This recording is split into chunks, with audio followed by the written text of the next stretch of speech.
imagine. Warm golden light flooded from the high-hanging crystal chandeliers.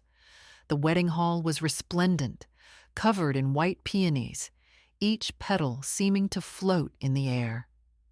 The mournful sound of a cello mingled with the sophisticated laughter of 200 guests, creating a magnificent and extravagant scene.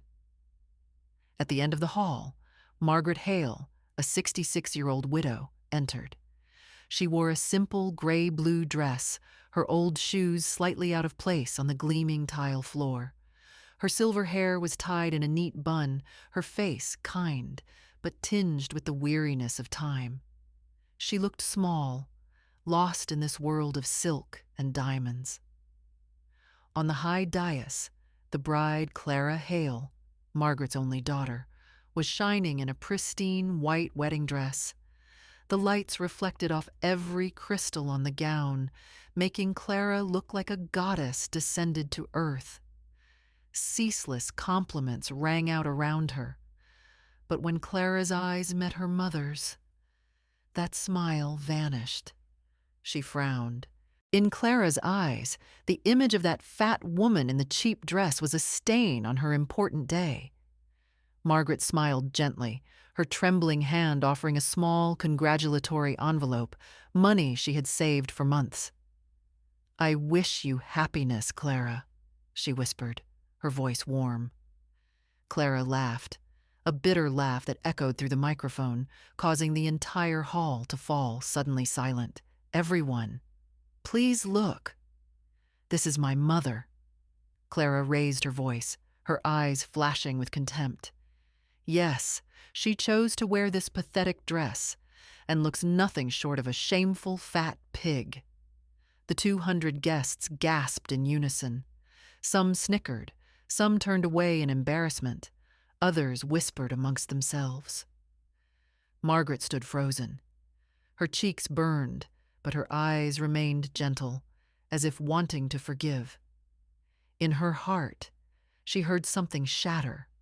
Her only daughter, the child she had held in her arms through long, cold nights, was now humiliating her own mother in front of everyone. Daniel Carter, the groom, gently pulled Clara's hand, his voice low. "You've gone too far." But Clara shook him off, as proud as if she had just removed a blemish from the perfect wedding picture. Margaret took a deep breath, bowed her head, not resisting. In the guests' eyes, she was invisible. Some pitied, some scorned, some just saw it as a cruel diversion. She slowly turned, walking towards the hall's exit. Her shadow stretched long under the lights, each step heavy, but not trembling. As she passed a large mirror, Margaret caught a glimpse of herself, an ordinary, aging woman in old clothes. But in those reflected eyes, there was a different light, deep, resilient, one that no one here could recognize. In the distance, a silver-haired man in a prim suit, Victor Langford, Clara's father-in-law, watched Margaret intently. In that moment, he felt a jolt. That face, that gait, so familiar. Memories flooded back. The image of a mysterious woman sitting in the auction house seats years ago, her gaze sharp, raising her paddle to buy a dying company for $45 million. Victor murmured, almost in disbelief. "It can't be. E.J. Lancaster?" Meanwhile, Margaret continued to walk quietly towards the darkness, leaving behind the whispers, the pitiful glances, and the bitter laughter. Because there were truths that no one in this room could have guessed. One of them, a ghost from the past, was beginning to surface in Victor Langford's mind. As the music continued, someone tried to pull the party back to its initial festive atmosphere. But in a hidden corner, Victor Langford's eyes remained glued to the door where Margaret Hale had just disappeared. He sat motionless, the wine glass in his hand trembling slightly. His heart beat fast, not because of the humiliation that had just unfolded, but because of the old memory returning so clearly it took his breath away. Years ago. It was a cold, rainy night in London. The large auction room was filled with cigar smoke and the harsh laughter of financiers. Langford Shipping, his family's pride, was falling into the hands of financial predators. Victor remembered that feeling of despair vividly. He was about to lose everything: his honor, his workers, and his family's history. In that stuffy room, each bid rang out, lower each time, like a hammer blow to his heart. And then, a figure sat quietly in the back rows. No one knew who she was. No reputation, no entourage, no sparkling diamond rings. Just a woman with her hair in a neat bun, sitting straight, her eyes as sharp as a knife. When the auctioneer called the final price, her voice rang out, deep, firm, like a tolling bell. $45 million. The room froze. No one could believe an unknown woman could throw out such a number. People whispered, scrutinized. But she just sat still, not smiling, not explaining. The name she signed on the papers that day was E.J. Lancaster. With just one signature, she had bought the Langford's dying company, saving 600 jobs and saving Victor himself from total ruin. From that day, the name E.J. Lancaster became a legend in the financial world, an anonymous investor, face unknown, leaving only astonishing deals in her wake. Back in the present, amidst the brightly lit wedding hall, Victor whispered softly, "Margaret Hale. Is E.J. Lancaster?" He closed his eyes, the shock washing over him. It all fit. The look in her eyes as she left, her straight posture despite her poverty, her calmness in the face of public humiliation. That was not the look of a weak person. It was the look of someone who had stared down dozens of predatory eyes in an auction room and not flinched. Victor set his glass down, stood up, and left the table. No one noticed. Everyone was still busy discussing Clara's bitter words. He walked towards the corridor outside the hall. There, the cool night breeze blew through, carrying the scent of lavender from the garden. And at the end of the corridor, he saw Margaret. She stood alone, leaning against a stone pillar, her eyes half closed, as if swallowing every ounce of pain. In her hand, she still held the small congratulatory envelope she hadn't given her daughter. The yellow light from a street lamp cast down on her face, highlighting the wrinkles, but also illuminating an undeniable toughness. Victor slowed his steps, not wanting to startle her. He called softly, "Mrs. Hale." Margaret opened her eyes. That gaze, still gentle, but hiding a lifetime of weariness and experience. "Mr. Langford." Her voice was hoarse, but not trembling. A moment of silence. The wind rustled through the trees, the music echoed from afar, all creating a backdrop for this unexpected meeting. Victor lowered his voice, as if afraid of being overheard. "E.J. Lancaster. It's you, isn't it?" Margaret didn't answer. She just looked straight into his eyes, that bottomless gaze rendering him speechless. And that very silence was a confirmation. Victor took a sharp breath, almost shaking. A storm of questions swirled in his mind. Why would a woman worth hundreds of millions of dollars choose to live like a poor laborer? Why hide from the world, from her family? Margaret turned away, looking at the brightly lit garden in the distance. She spoke softly, as if whispering to herself more than to him. "There are some things. Not everyone needs to know. Sometimes the truth only brings greed and disappointment.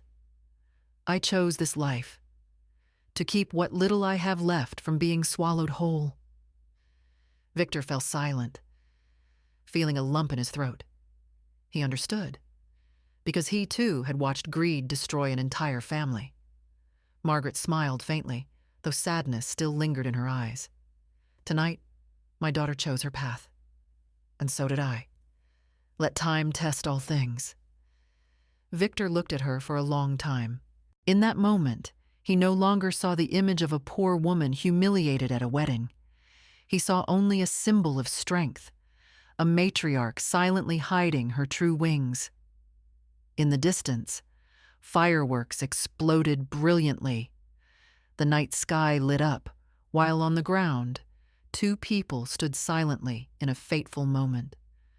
Margaret turned and walked away, slowly leaving the corridor, leaving Victor alone with his chaotically beating heart. He knew, from this moment on, the lives of all of them would never be the same. And to understand why, one must turn back to the hidden past of Margaret Hale herself, starting in that tiny room at the end of the street, where the streetlight filtered through the old window. Margaret Hale often sat alone on long nights. The memories of her silent life as a cleaner were like old film strips, replaying slowly in her mind. 30 years ago, Margaret was a 36-year-old widow with a young daughter, Clara. Her husband had died in an accident, leaving her a cramped rented room and an unnamed debt. By day, Margaret washed dishes at a diner. By night, she took a job cleaning offices, luxurious glass buildings where the rich discussed massive deals. Every night, when the corridors were empty, she would put on rubber gloves and push her cleaning cart through the conference rooms. Papers were scattered on tables, charts, and financial diagrams left behind.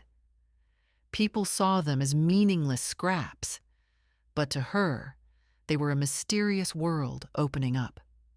Margaret had a sharp memory.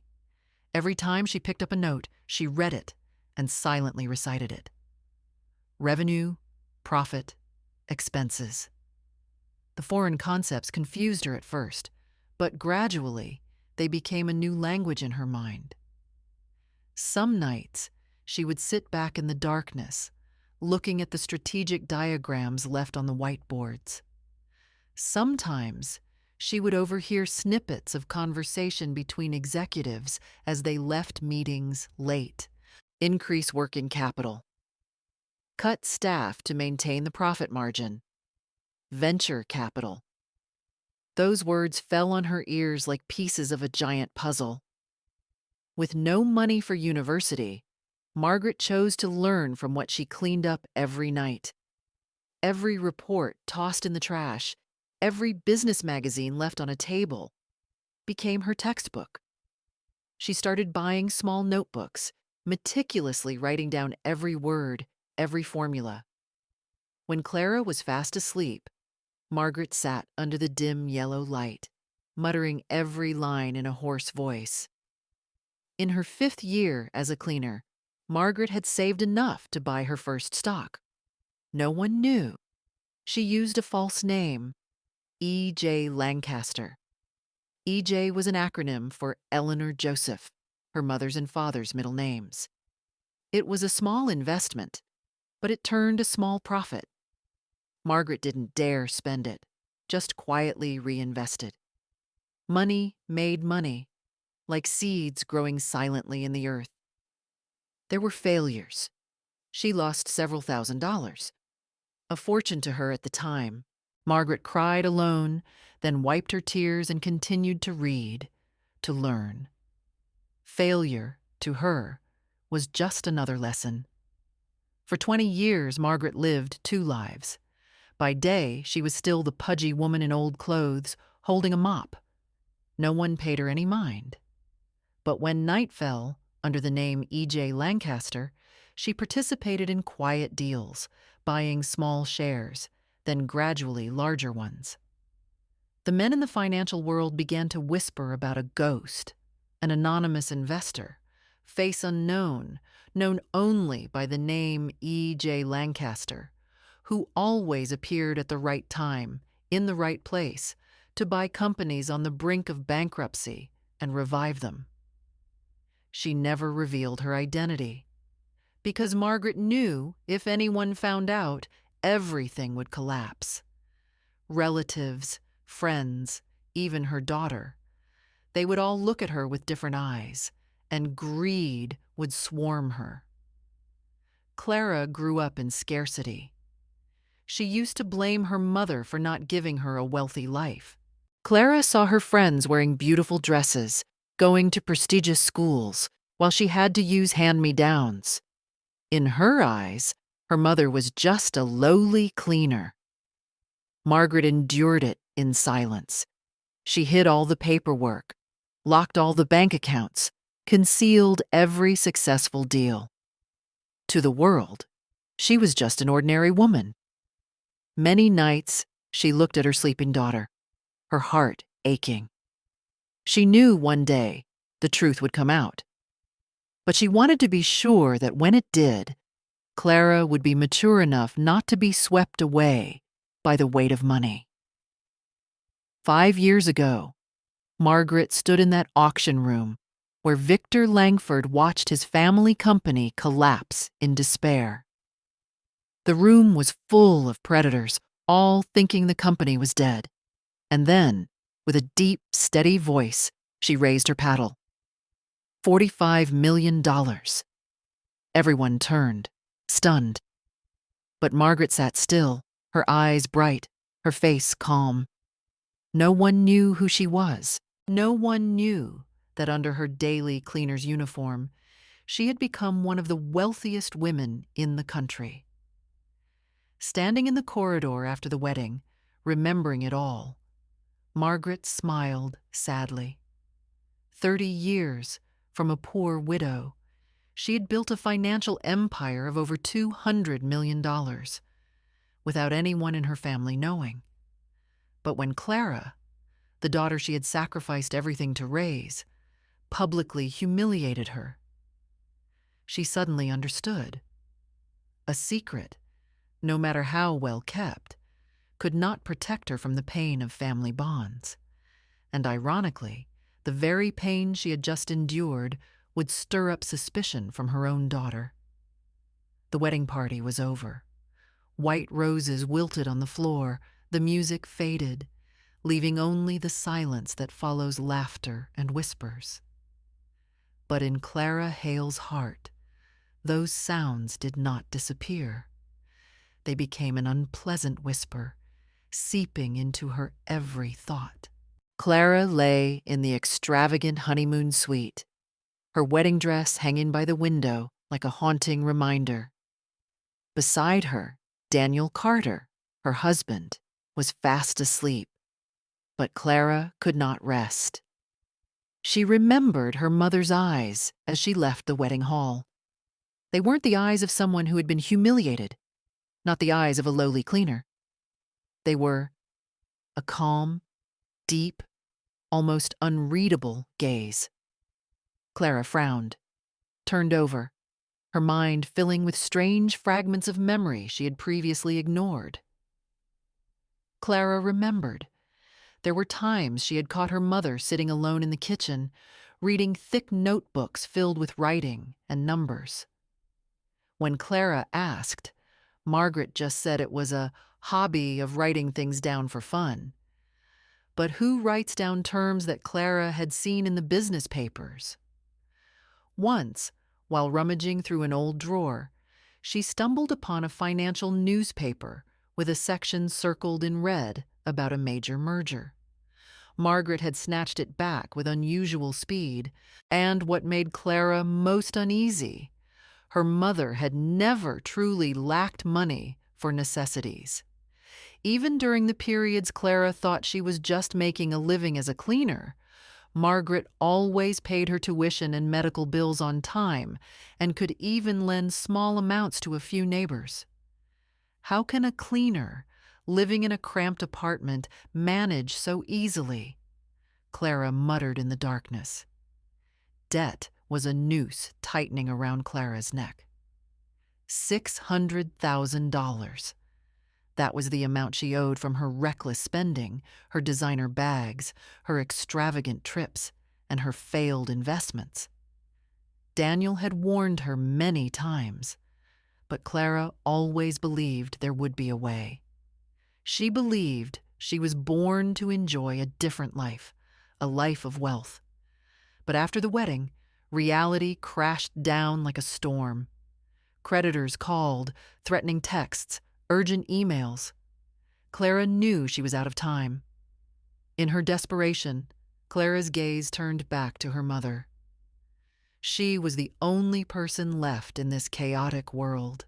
And in Clara's heart, a dangerous idea sprouted. Mom might be hiding something, a secret about money. The next morning, Clara used the excuse of visiting her mother. Margaret still lived in the same old, simple apartment with its patchy walls and worn wooden cabinets. She smiled kindly as she opened the door. "You're here?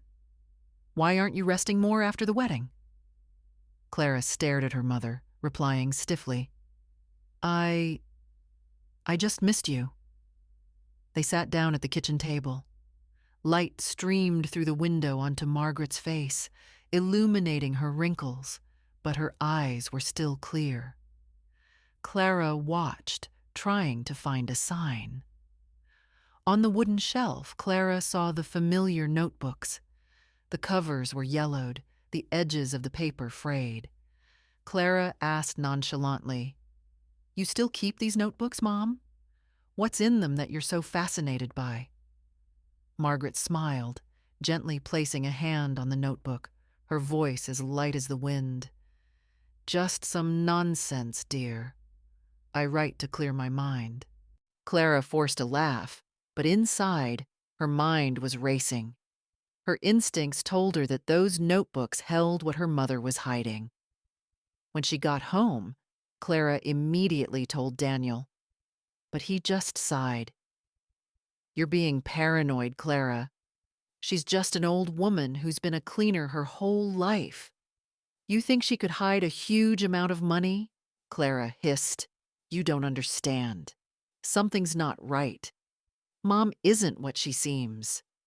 Didn't you see her eyes yesterday? They weren't the eyes of a poor person." Daniel shook his head. "Even if she does, so what? If she has money, it's her money, not ours. Clara, you need to stop before you ruin everything." But Clara couldn't stop. The fear of being consumed by debt made her like a thirsty person in a desert, clinging to the image of her mother as her only salvation. Clara began returning to the old apartment more often, using visits as an excuse.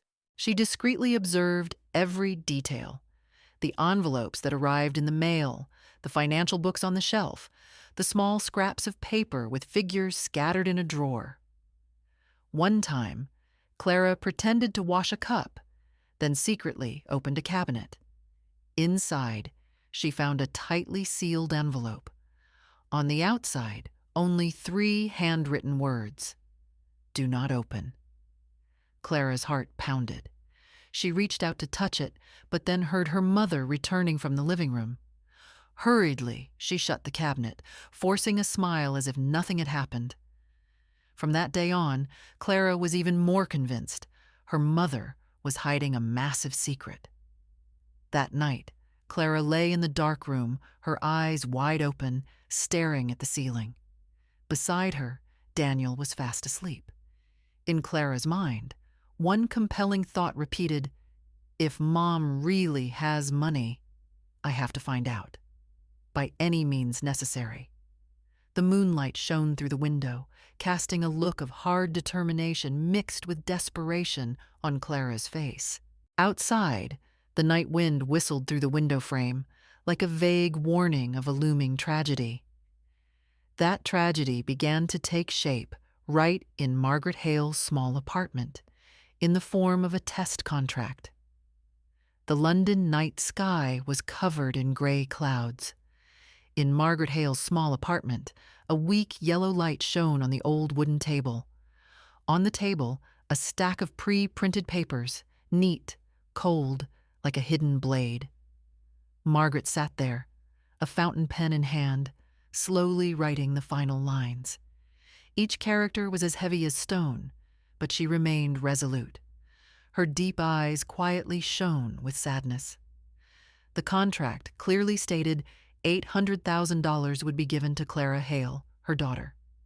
In return, Clara must renounce all rights to assets, leave London, and live elsewhere for 5 years. During that time, she was not to contact the family, not to return, and not to participate in any decisions related to the Hale family. A strange contract, one that seemingly no one on earth would set for themselves.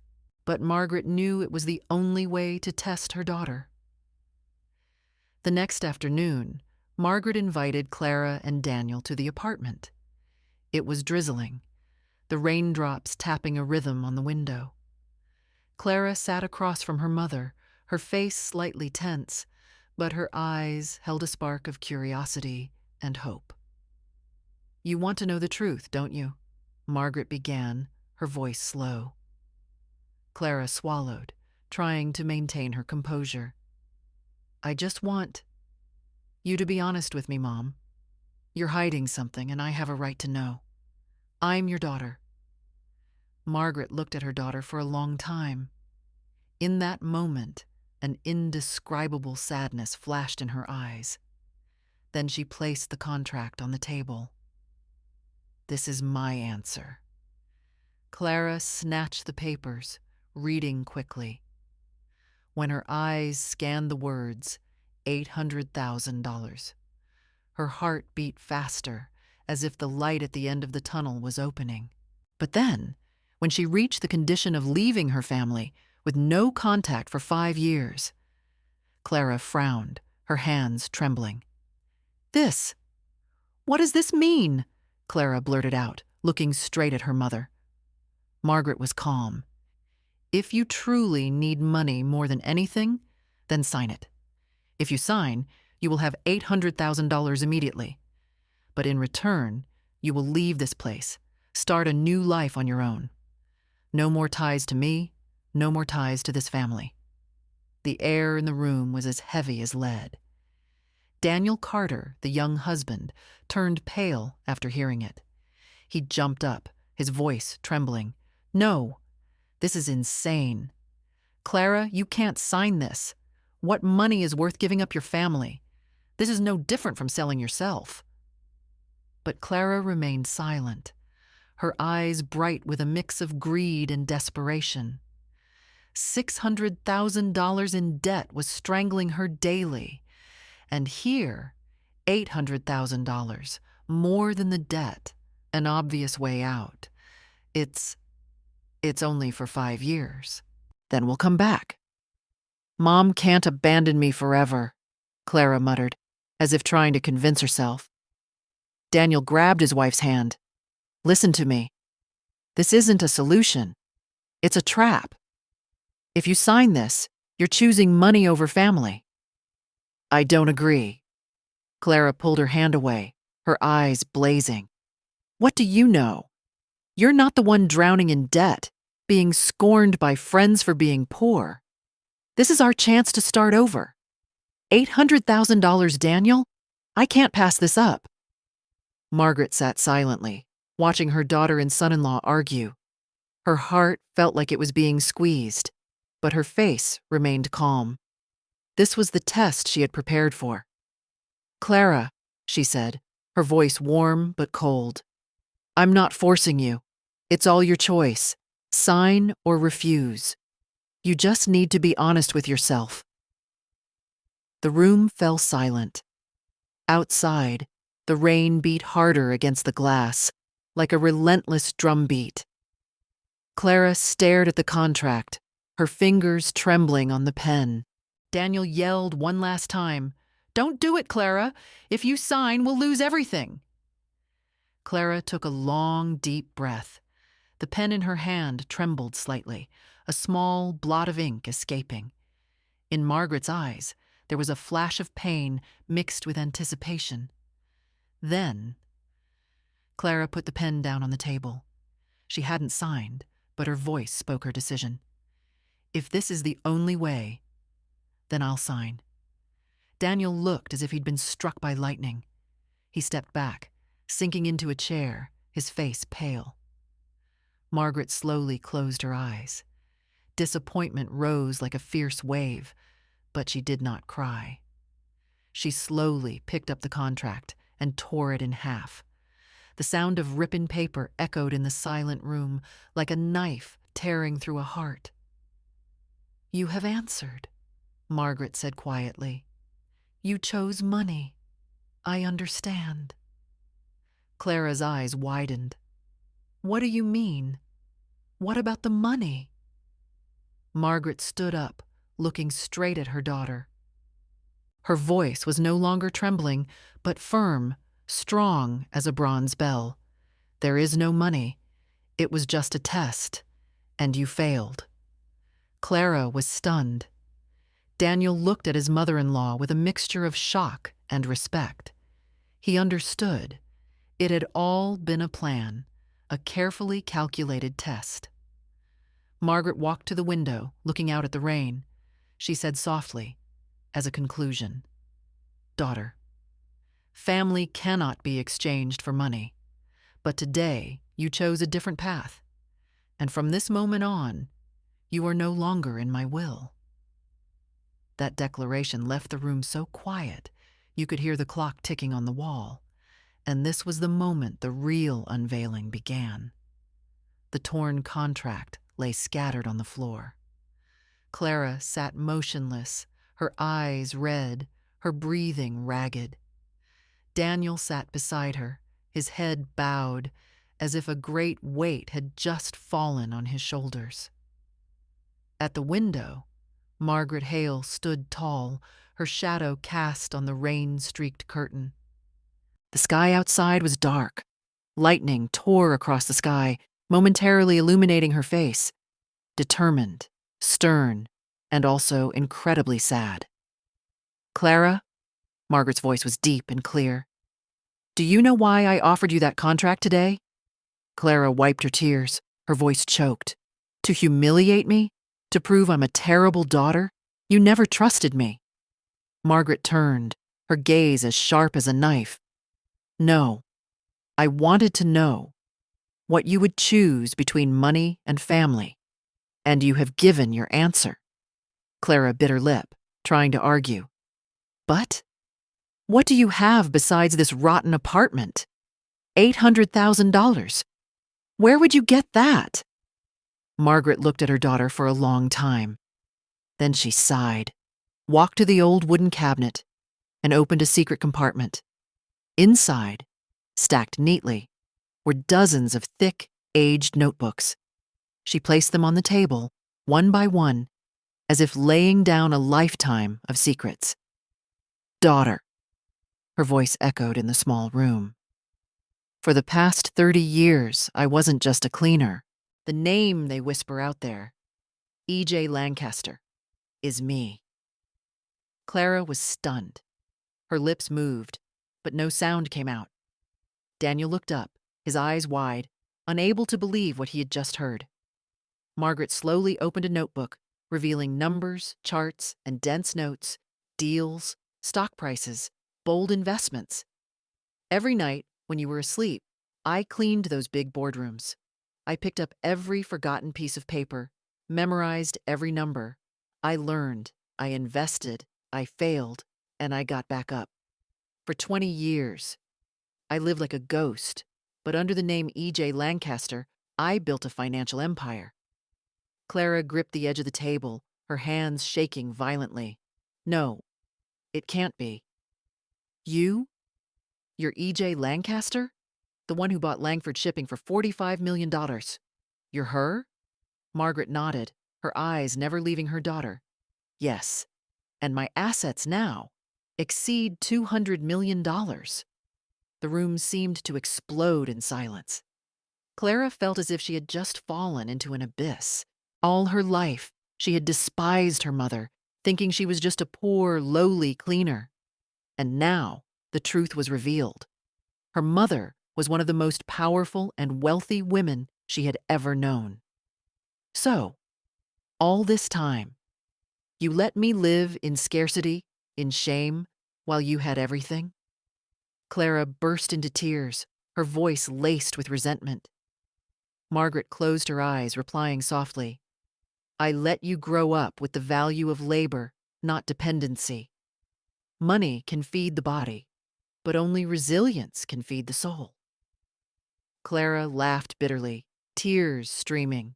And in return, what did you get? A daughter who chose money over you. Is that it? Margaret didn't answer right away. She looked at her daughter, her eyes filled with pain. Then, her voice hardened like steel. Yes, and that is why. I am removing you from my will. Clara jumped up, almost screaming. What? You can't do that. I'm your only daughter. Margaret stood still, facing her daughter, her voice calm but sharp. My only daughter, but not necessarily my heir. My money will not become a burden or a temptation that kills the next generation. From today, Clara, you are no longer in my will. Daniel stepped forward, placing a hand on his wife's shoulder, his voice pleading, Clara, listen. This is the truth. She saw right through you. We can't rely on money forever. This is a chance to start over. Clara shook her head, pushing her husband's hand away, her eyes frantic. No, it can't be. I've lost everything, all because of a stupid contract. She collapsed onto the chair, her sobs echoing. Margaret watched her daughter fall apart. Her heart ached, but her face remained hard. Clara, she said slowly, you can regret, you can blame, but you must face the truth. Ambition and greed have blinded you. If you don't learn this lesson today, that money will destroy you in the future. Daniel looked at his mother-in-law with admiration. He whispered, You planned all of this from the beginning, didn't you? Margaret just nodded slightly. I cannot let the next generation disappear into a swamp of prestige. It is better for you to find your own way instead of living as a parasite on the money I made with my blood and tears. Outside, the rain had stopped. A dim moon peeked out from behind the gray clouds, shining into the small window. Clara sat motionless in the chair, her eyes empty. Daniel took her hand, comforting her in silence. Margaret turned her back, gathered the pieces of the torn contract, and tossed them into the fireplace. The fire flared, consuming them. The red light flickered on her face, a face both resilient and tragic. She whispered softly, like a conclusion to a play that had just ended. The curtain has been drawn. Now, everyone must play their part with the truth. And the truth Clara had to face that very night was the high price of greed. Margaret's small apartment felt frozen. The fire in the fireplace had died, leaving only smoldering embers reflecting the gloomy faces. Clara sat slumped in the chair, her hair a mess, her eyes swollen and red. Her mother's words echoed in her head like hammer blows. You are no longer in my will.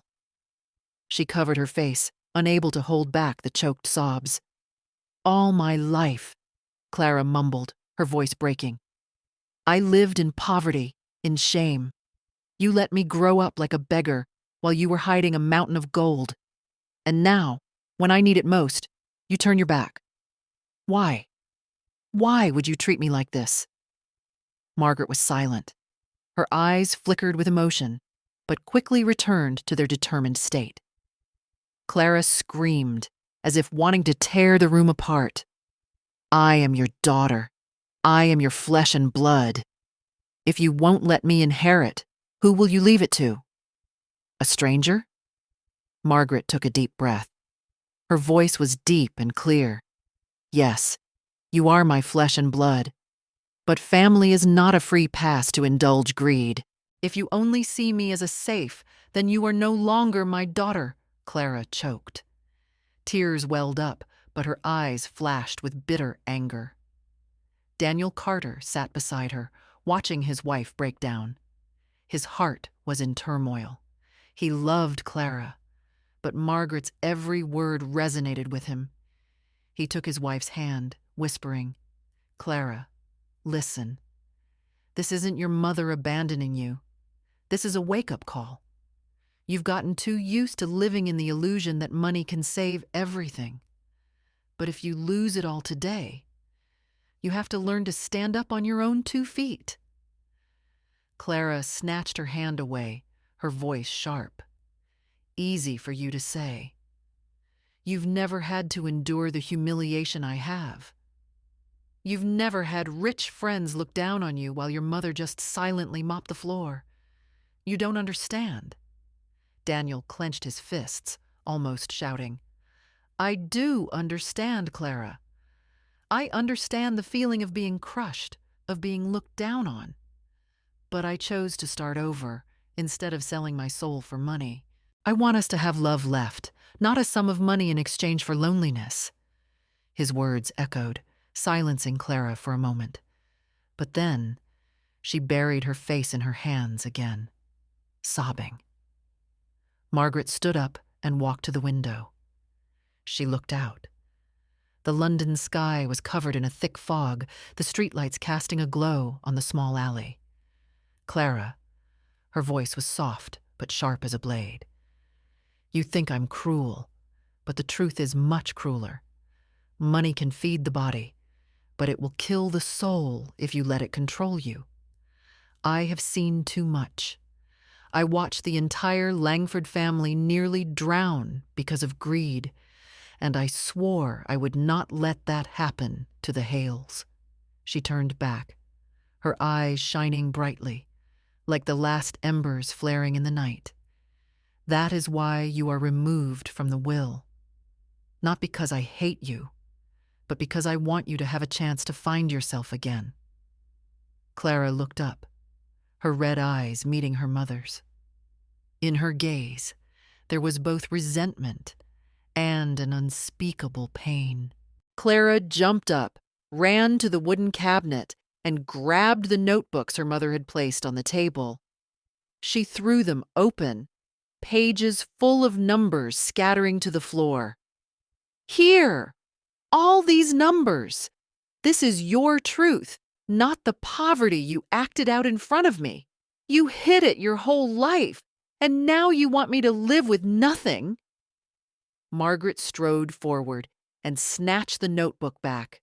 Her voice was stern. "These notebooks are not a treasure. They are a burden. You are not ready to understand them. If you keep looking at them with greedy eyes, they will only turn to ash in your hands." Clara stepped back, her whole body trembling. For the first time in her life, she felt like she was standing in front of a stranger, not her mother, but an iron matriarch, someone no one could defy. Daniel stepped up and put his arms around Clara, letting her struggle.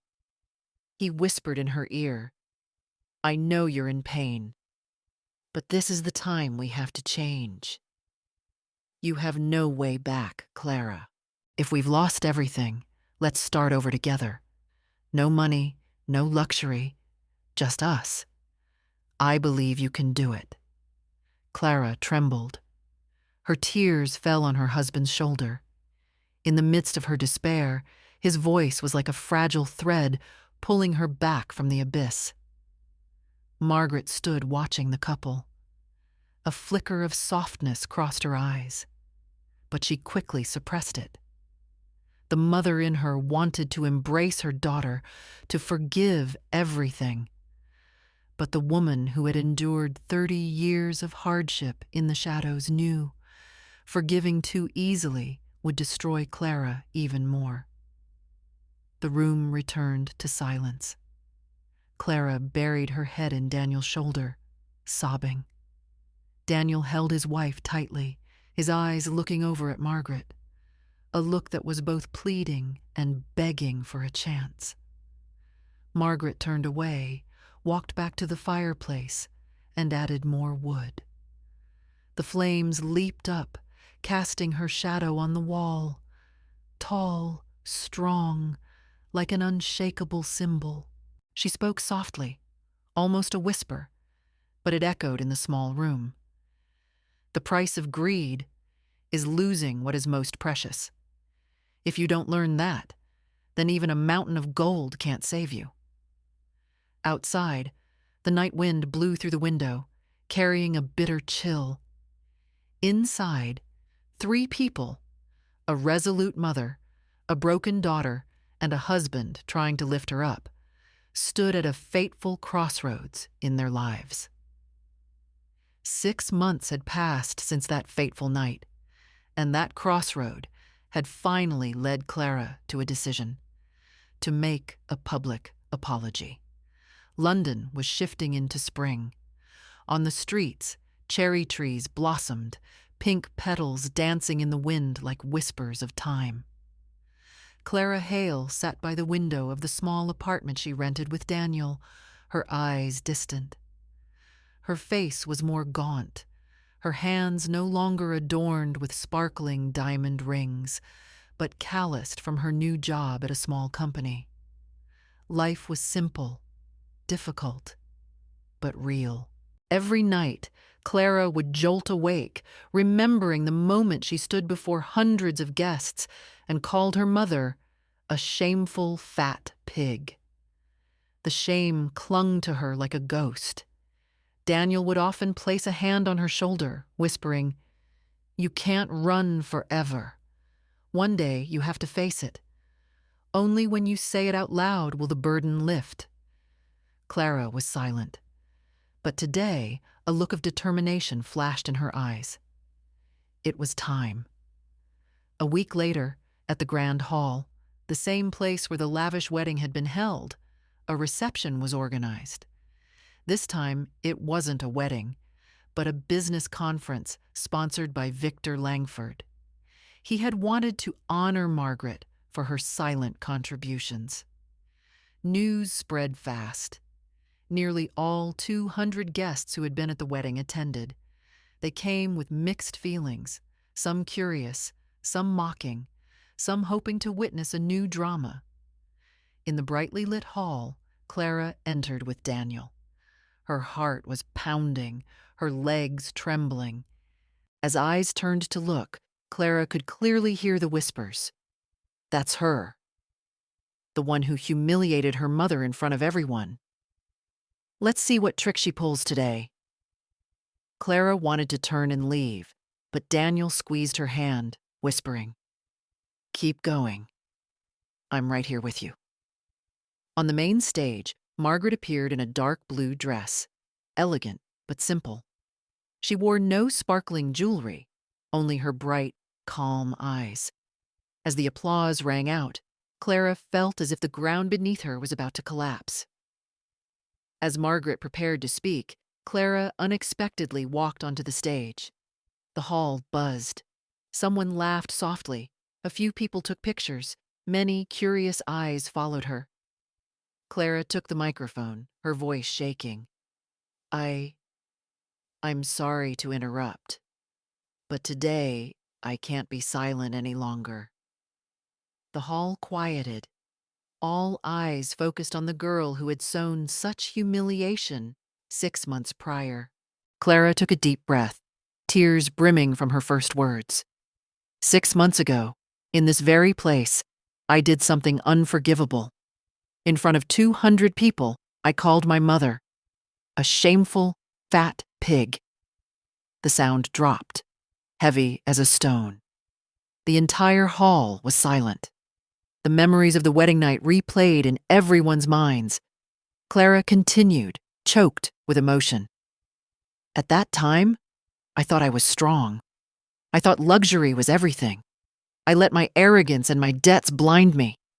I no longer saw my mother, the person who raised me with her sweat and tears. I only saw the shame I thought she brought me. And I humiliated the very person who gave birth to me. Tears streamed down her face. Clara bowed her head slightly, her voice trembling. For the past 6 months, I have tasted true poverty. I have had to work my fingers to the bone. I have been rejected, looked down on, and I realized what my mother endured was 1,000 times greater, but she never complained. She just silently raised me. A few whispers began to ripple through the hall, no longer mocking laughter, but murmurs of disbelief. Clara turned to her mother, her eyes full of regret. Today, in front of everyone who witnessed my mistake, I want to say, I'm sorry, Mom. I'm sorry for hurting you, for failing to see the greatness in the mother I have. At that, Clara suddenly knelt before the stage, her trembling hands on the floor. The entire hall erupted in shocked gasps. Some people teared up. Those who had scorned her were now silent, as if witnessing a collapse and a rebirth right before their eyes. Margaret looked at her daughter kneeling at her feet.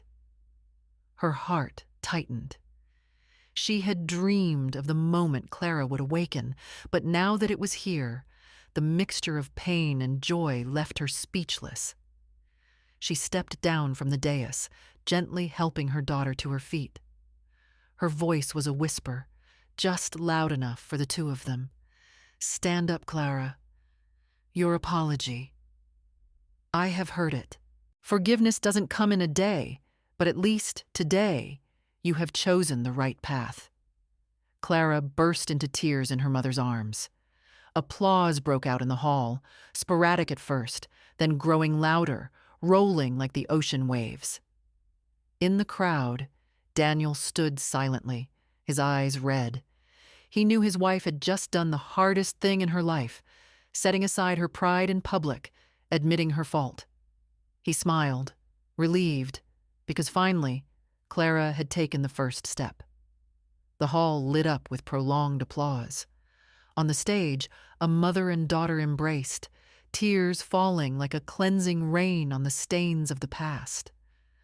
Margaret still held her firm stance, but in that moment, she knew Clara had begun to learn the lesson of humility, of the true value of family.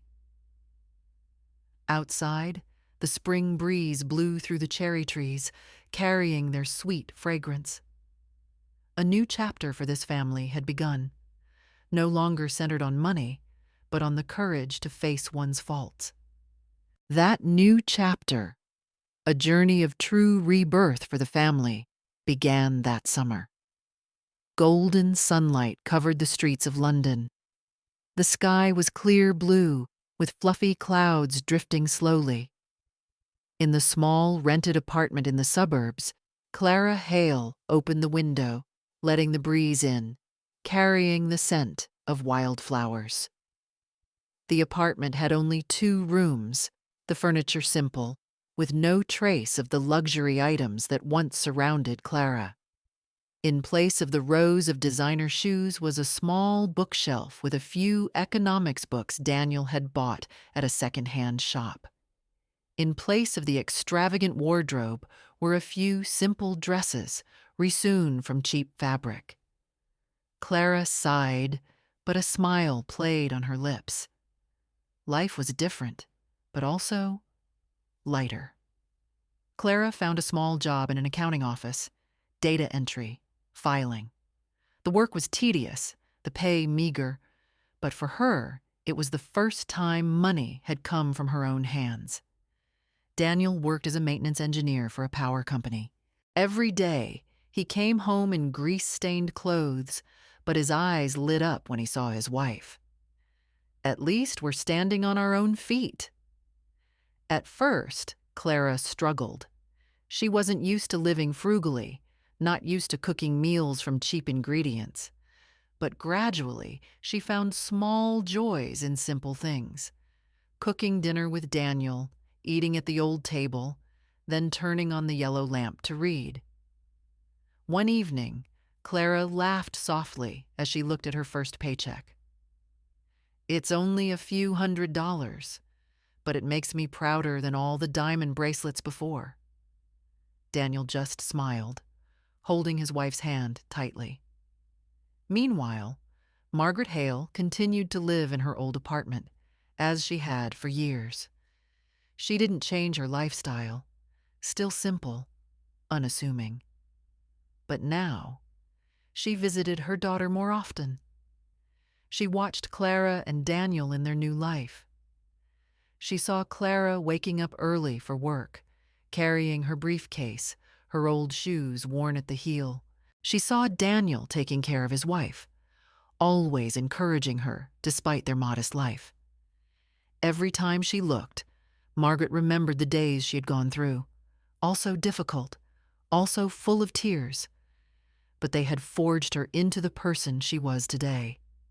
And now, she silently hoped, Clara would also find her strength through this trial. One afternoon, as the golden sun streamed through the window, Clara held a medical report in her hand. Her eyes lit up when she saw the words, "Pregnant, 6 weeks." She sank onto the chair, crying and laughing at the same time. Daniel ran over, holding his wife tightly in his arms, his voice trembling. We're going to have a real family." The news reached Margaret. When she heard it, she froze, tears welling up. In her heart, a vast emptiness was suddenly filled. The grandchild about to be born was not just a new hope for Clara, but a symbol of the entire family's rebirth. That night, Margaret sat alone in her room, the thick notebooks and financial reports in front of her. The dim desk lamp cast a yellow light on her aged face. Her eyes were sad but still clear. Many questions echoed in her mind. What will happen to my daughter? If I leave her this fortune, will it destroy Clara again? And the innocent grandchild about to be born, will they be safe growing up in a golden cage of money?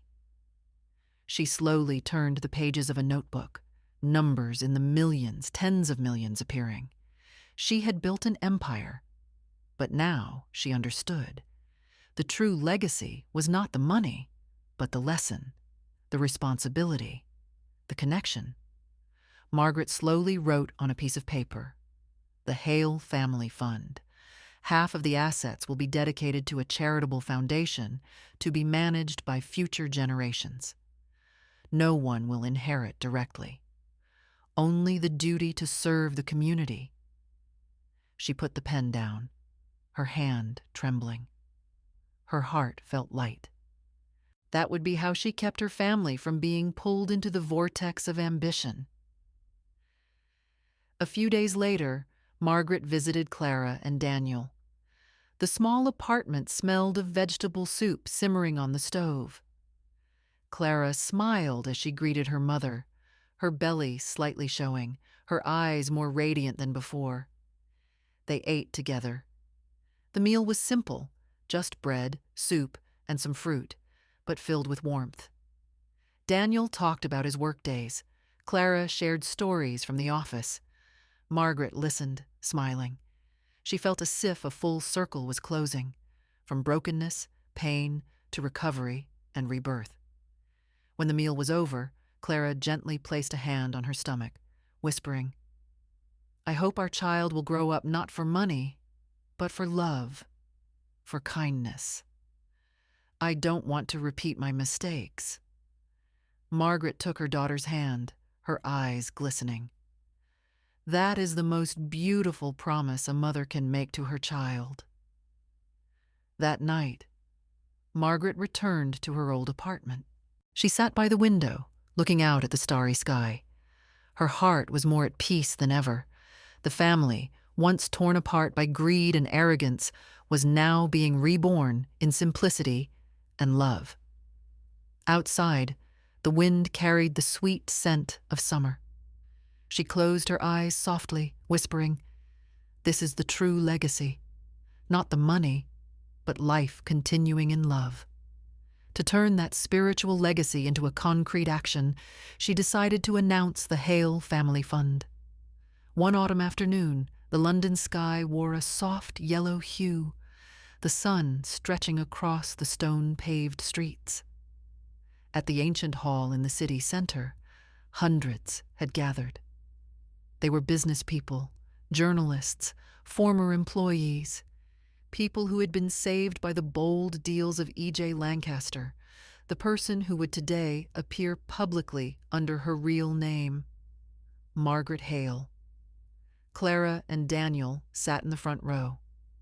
Clara gently held her husband's hand, her belly now clearly round, the child soon to be born. Her heart beat rapidly. Today was not just the day the legacy was announced, but the day her mother would send her final message. Applause rang out as Margaret stepped onto the dais. She wore a simple dark blue dress, looking elegant but not extravagant. Her silver hair was in a neat bun, her face lined with wrinkles, but her eyes were bright and calm. "Ladies and gentlemen," Margaret began, her voice echoing, slow but steady. "For the past 30 years, the name E.J. Lancaster has been mentioned in many financial deals. But today, I want to close that name, to be known only by my real name, Margaret Hale, an ordinary woman, a mother, a widow, and a person who walked through darkness to find the light." The hall was silent. No one blinked. Margaret opened the file in front of her, her hands trembling slightly, but her gaze was firm. "I have built a great fortune, but I understand better than anyone. Money, if not managed with love and responsibility, will become a burden, even a curse. Therefore, today I declare, half of my assets, over $100 million, will be transferred to the Hale Family Fund." The announcement rang out like a bell. A murmur went through the hall. Margaret continued, "This fund will not be used for direct inheritance. No one, not my daughter, nor my grandchildren, will receive assets for their own personal spending. Instead, the generations of the Hale family will manage this fund together, using it for charity, supporting education, and creating opportunities for those most in need. This legacy is not to nurture greed, but to nurture compassion." Clara listened to her mother, tears streaming down her face. 6 months ago, hearing this news, she might have rebelled, would have screamed in protest. But today, she only felt peace. She understood that this very decision had saved her family from the invisible trap of money. She squeezed Daniel's hand, whispering, "Mom was right. This is the only way." Daniel smiled, his eyes full of pride as he looked at Margaret. Margaret took a long, deep breath, then looked directly at the audience, her gaze stopping on Clara. "I once hid behind a mask of poverty to protect my family from the destruction of money. But I also suffered when I saw my daughter lost to greed. We cannot erase our mistakes, but we can turn them into lessons to move forward. And today, I want to send a message. Money is only a tool. Family is the legacy. Fame is only a shadow. Kindness is the guiding light. The Hale Family Fund is not a treasure, but a reminder that every generation, rich or poor, must write its own story with its own hands and heart." The hall was dead silent. A few people wiped away tears. The reporters put down their pens, as if not wanting to interrupt the sacred moment. Margaret concluded her speech. She stepped down from the dais, walking towards Clara. The entire hall held its breath as mother and daughter faced each other. Clara stood up, tears streaming, and wrapped her arms tightly around her mother. "I'm so proud to be your daughter," Clara whispered. "And I promise, I will teach my child to live with kindness, not with greed." Margaret smiled, her trembling hand resting on her daughter's round belly. "Then I can rest easy." A roar of applause filled the hall, not just to honor a businesswoman, but to honor a mother, a woman who had turned pain into light. That evening, after everyone had left, Margaret stood on the hall's balcony, the autumn wind blowing through her silver hair. She watched Clara and Daniel leave, hand in hand, their eyes full of hope. Inside Clara's belly, a small life was growing, the future of the family. Margaret closed her eyes, smiling. She knew that her 30-year journey in hiding, the pain, the secrets, the losses, had all led to this moment. A new beginning for the Hale family. A legacy not in a safe, but in the heart.